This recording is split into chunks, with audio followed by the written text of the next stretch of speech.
I am really delighted and honored to be here this evening. I'm addressing you from the lands of the Kwangan people, the territory of Esquimalt and Songhees Nation, and it is a true honor. I'm grateful to Islam Unravelled for your ongoing commitment to education, allyship, training, and for hosting important discussions like the one that's happening right now.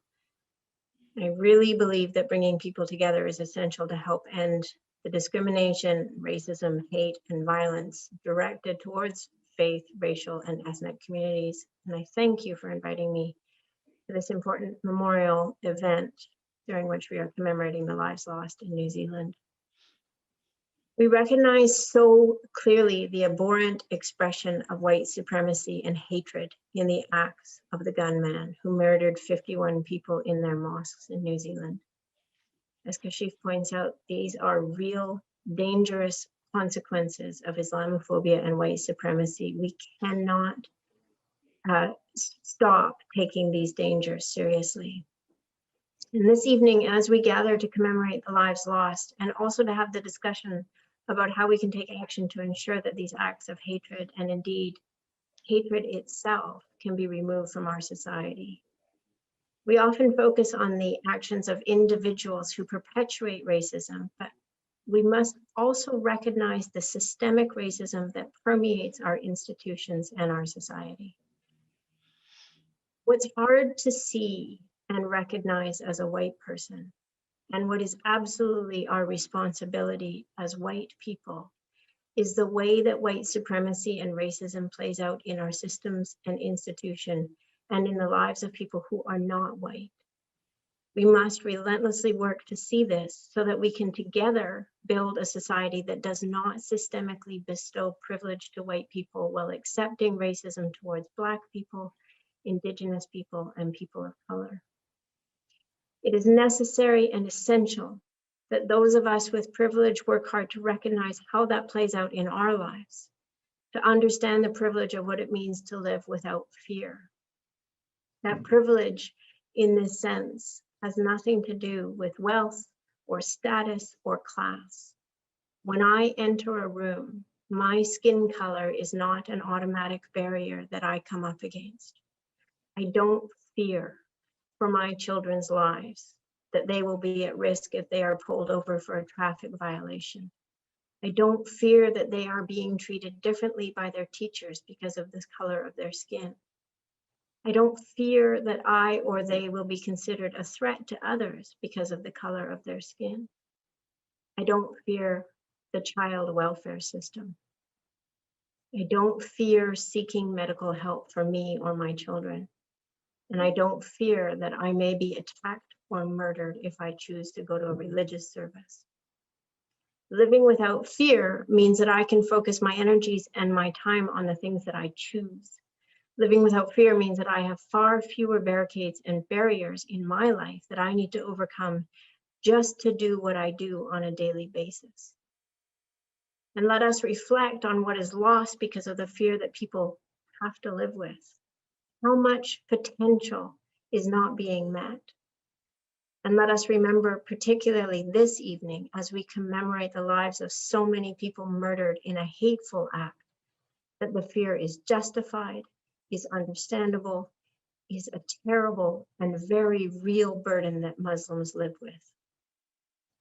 Let's start with agreeing that hate has no place in our families, our neighborhoods, our communities, or our society.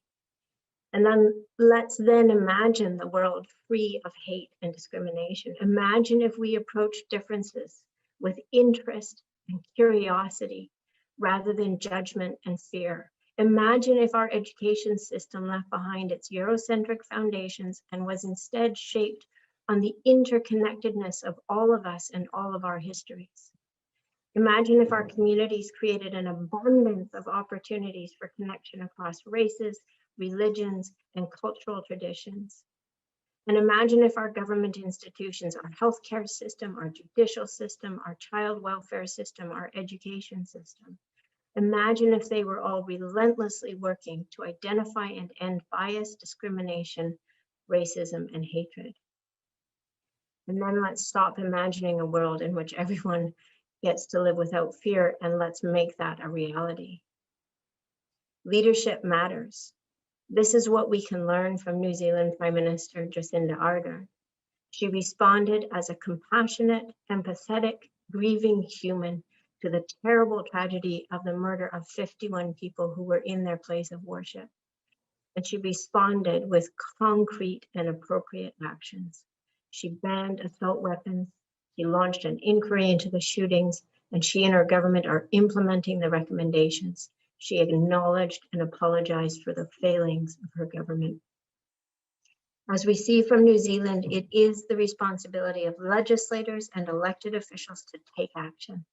It is our responsibility to demonstrate leadership on anti-racism and to dismantle the systemic racism in our institutions, so the factors that lead to violent acts of white supremacy are addressed and prevented before more lives are lost to hatred.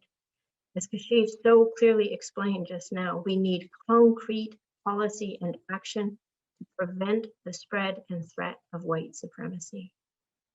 It really is up to legislators to recognize the monumental responsibility that we have, particularly in Canada, a country that is built on multiculturalism, that is built on diversity, that is built on respect for a variety of religious traditions, and a recognition of the Indigenous foundation of the lands that we live, work, and build community on.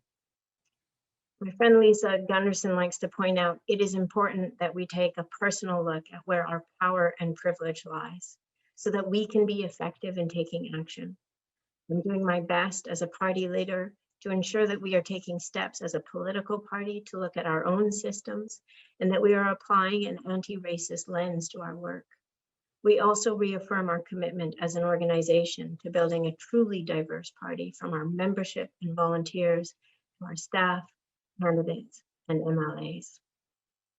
All levels of government need to work together to address systemic racism and ensure that funding is dedicated to the health and well-being of our communities, including anti-racism initiatives. And as my colleague Adam Olsen is fond of saying, racism cannot be addressed one silo at a time. Every government institution needs to identify how their processes and systems contribute to racial inequities, which is why we have proposed that the provincial government create an all-party parliamentary committee dedicated to addressing systemic racism.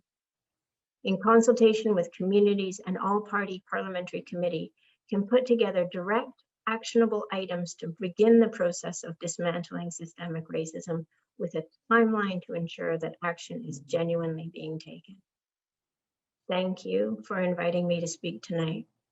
I greatly appreciate all of the hard work that went into creating and hosting this and so many other important events. And thank you to everyone at Islam Unravelled for making this happen.